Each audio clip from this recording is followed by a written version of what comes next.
What's up everybody, Jesse here, and this video is going to be huge, filled with gameplay and heavy story spoilers. So here's your warning, we have a ton of information to talk about and go over. If you're a fan of these types of videos, please subscribe and give us a like. Let's see if we can get those likes up as high as we can to make sure this video makes its way to everyone who's looking for more Breath of the Wild details. So we actually have a lot more information than I thought. Someone has live streamed the Wii U version of the game all night long. Everything was shown off. So this is a second warning for those who want to avoid spoilers. I will be covering timeline spoilers of where the game absolutely takes place, as well as minor gameplay spoilers. Now, I give the second warning because in past videos, I would post a spoiler warning and some people would actually get mad that what I said wasn't what they considered a huge spoiler, and they were actively looking for the story or plot of the game. However, on the same video, I've had people comment and were mad because the video showed off too much, and they were expecting minor gameplay stories instead of real story spoilers.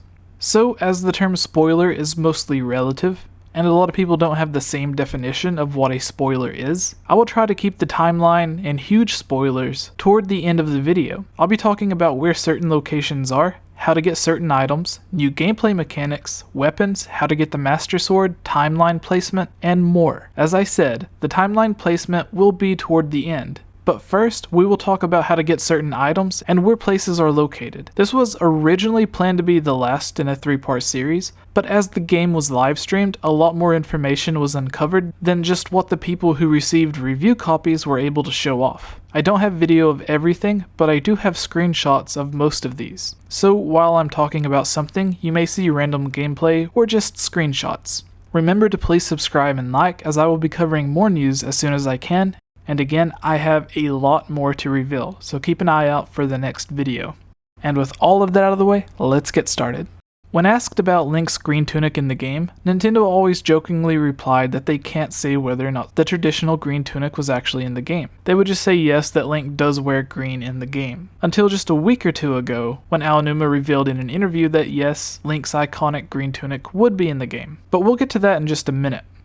For the first time ever in a Zelda game, you can go to certain shops that will dye your clothes to match any color that you want. So let's say you come across a really strong set of armor that potentially cuts the damage you take in half, but you hate the color that it is. Well, no need to worry. Thanks to Nintendo, you can now be Hyrule's new trendsetter, always looking fashion forward despite what season it is. Even Link's iconic blue champion's tunic can now be dyed green, red, or any other color that you wish. 23. Since we are on the subject, not only is Link's traditional tunic in the game, but almost every version of the green tunic is in the game. We've seen the Trousers of Time, as I've covered in a past video, and we also have the classic 8 and 16-bit Link tunic that we can see from this leaked screen. Even the Fierce Deity tunic and Sheik's tunic make an appearance. I'm not sure if Sheik will actually be in the game or if this is just something that Link can wear. I'm curious though, I asked this in my past video. Seeing as Sheik's outfit is in the game, if Zelda is the one to wear it, would that make her Sheik, or would it just be her dressed as Sheik? Since technically only the Ocarina of Time Zelda is the one that becomes Sheik. Anyways, you can get all of these tunics a few different ways. You can follow the narrative story and come across the items naturally in a chest, a shop, or possibly even be given the items from an NPC for accomplishing certain tasks. But you can also, if you are extremely lucky, just tap an amiibo and you'll get a chest with the clothing in it. But again, you have to be lucky as you won't get the full outfit. You will get the boots, the pants, the tunic, the hat, the gloves, everything will be separate. And the contents of a chest is random. You may get a sword, a shield, a hat, food, it doesn't matter. It's almost always going to be random. So again, you have to be lucky. 24. During the live stream of the Wii U version, we found out a lot of details. I'll begin with the less spoilerish things, like locations, and keep the interesting stuff for last. 25. Kakariko Village is to the east of the Great Plateau, and we've actually already seen it in a few of the trailers. It is full of shops that sell items, clothing, food, and much more. The grossest of which probably being the bokoblin guts. We also have Lantern Spring, I believe that is located near it. This is actually the first time in a 3D game that I can think of that Kakariko Village wasn't located near Death Mountain. 26. The Kokiri Forest is now named the Korok Forest, although the Kokiri are heavily referenced. And it still may be in the game somewhere, as there are a lot of different forest areas. This one is just called the Korok Forest, so potentially you could still come across the Kakiri Forest. 27. The Hylian Shield is a common shield, similar to its importance in Ocarina of Time or Twilight Princess. In Skyward Sword, we all know it was a must-have bonus item, as it was basically the only unbreakable shield. While it is a powerful shield, it's still pretty common. 28. Rupees are incredibly valuable, more so than any other game. You will find shops selling individual arrows for outrageous prices. At first, you may think they are overpriced, but you'll soon realize everything is expensive. 29. When Link warps, he turns into a bunch of blue streaks. The Wii U version takes a bit longer to load, but I've been told the Switch version is much faster. 30. Zora's Domain has been shown to us. Thanks to the livestream and past speculation, this area shown off during the latest trailer that also showed us the fire dragon, who some think is Volvagaya or Volvagia, however his name's pronounced. We see this giant waterfall, a dam, and these caves down here may actually be Zora's Domain.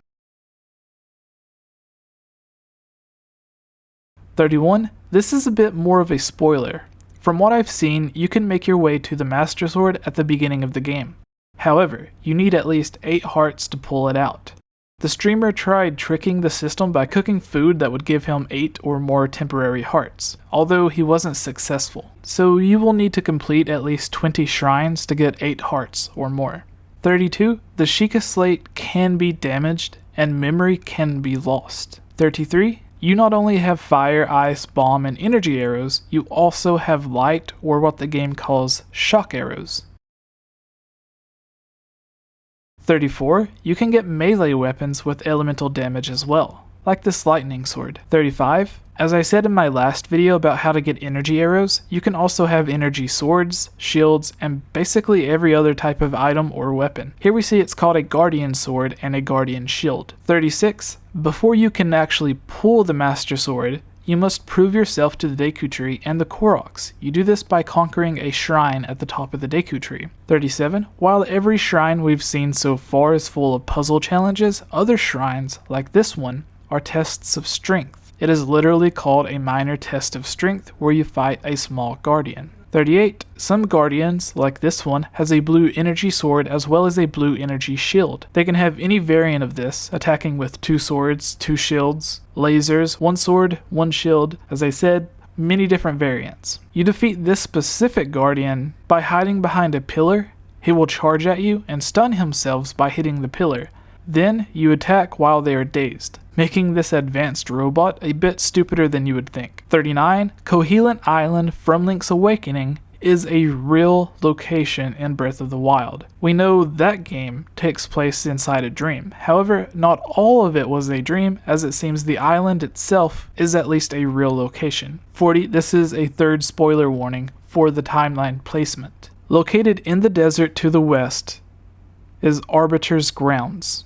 Located at Arbiter's Grounds is the Mirror of Twilight, still shattered in pieces. 41. People who were able to watch the stream longer than I have and talk to other people that have the Switch version of the game have said that the game is strongly tied to both the Downfall timeline and the Child timeline. And it may be Nintendo's way of retconning all of the events of the Downfall timeline to take place after Twilight Princess, with this game being the bridge or gap connecting them or possibly taking place at the very, very end of the timeline as Zelda 3. 42. The person who is streaming Breath of the Wild called the stream Project 64, as it looks like the ambitions of Zelda Ura has been put in place for Breath of the Wild. I have a ton of information to still put in a new video, so please subscribe and like, as I will be covering more news as soon as I can. And again, I have a lot more to reveal. What's up everybody, really quick before we get to the usual end slate, I wanted to mention a quick update for this channel. I'm trying to bring together a few new series other than the usual discussions and news videos that we do. I would like to bring quality quality reviews, let's plays, do more live streams, a top 10 series, and more analysis videos. However, to do this, I need your help. Between being a new father, YouTube, and my real job, I don't have the time to work on all of these videos. So I'd like to bring on other people who can help out from time to time, like Sasizi and others who have helped host and edit videos before. To make this all happen, and to get awesome rewards for yourself, head over to patreon.com/GameOverJesse, where you can get shoutouts and videos, join our group Discord and chat with us whenever you want, be a guest on some of our videos, and much more. If you haven't already, please like, subscribe, and leave your thoughts in the comments below.